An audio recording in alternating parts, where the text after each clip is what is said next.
বলছে অক্ষরে অক্ষরে বাস্তবায়ন করবে, কিন্তু প্রত্যেকটা ঘটনা কিন্তু ঘটে যাচ্ছে, কিন্তু সেই অনুযায়ী কোনো ব্যবস্থা নেওয়া হচ্ছে না। এটা মূলত রাষ্ট্রপতি নির্বাচনে কি প্রকাশ্য ভোট হবে নাকি গোপন ব্যালটে ভোট হবে? কর্নেল অলি আহমদ বীর মুক্তিযোদ্ধা, ওনাকে বিরোধী দলের রাষ্ট্রপতি নির্বাচনে বিরোধী দলের প্রার্থী হিসেবে ঘোষণা করা হয়েছে। তো বিরোধী দলের জায়গা থেকে অবস্থানটা হচ্ছে, আমরা দেখেছি এর আগে বেশ বহু বছর ধরে, প্রায় 35 বছরের মতো রাষ্ট্রপতি নির্বাচন হয়নি। আমাদের কাছে মনে হয়েছে যে গণতন্ত্রের জন্য একটা অংশগ্রহণমূলক নির্বাচন প্রয়োজন, এবং আমরা দেশকে আমাদের সেই রাজনৈতিক অবস্থানটাও জানান দিতে চাই যে আমাদের যিনি প্রার্থী তাকে আমরা মনে করছি এই মুহূর্তে বাংলাদেশের অভিভাবকত্ব হিসেবে তিনি সবচেয়ে গ্রহণযোগ্য হবেন। এটা একটা রাজনৈতিক অবস্থান জানান দেওয়া আপনারা বলতে পারেন। দ্বিতীয়ত আমাদের প্রত্যাশাটা ছিল যে জুলাই সনদ অনুযায়ী রাষ্ট্রপতি নির্বাচনটা হওয়া উচিত ছিল।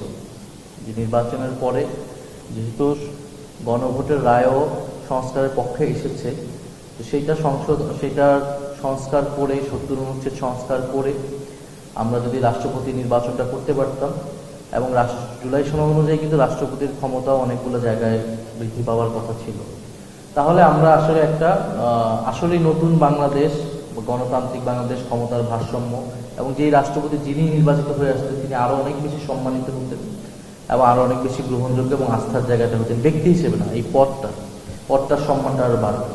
এইটা ছিল আমাদের প্রত্যাশা, এবং সংসদের প্রথম দিন থেকে আমরা সেটার জন্য সংবিধান সংস্কার পরিষদের কথা বলে এসেছি, গণভোটের রায় বাস্তবায়নের কথা, জুলাই সনদ বাস্তবায়নের কথা বলে এসেছি। তো সরকার দল তারা বলছে অক্ষরে অক্ষরে বাস্তবায়ন করবে, কিন্তু প্রত্যেকটা ঘটনা কিন্তু ঘটে যাচ্ছে, কিন্তু সেই অনুযায়ী কোনো ব্যবস্থা নেওয়া হচ্ছে না।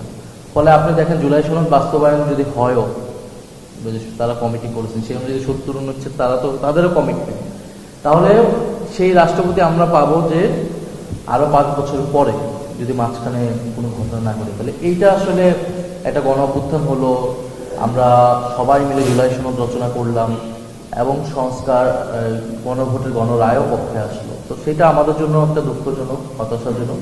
কিন্তু তারপরেও যেহেতু নির্বাচন হচ্ছে, আমরা এটা বিনা কন্টেস্টে এই জন্য দিতে চাই না।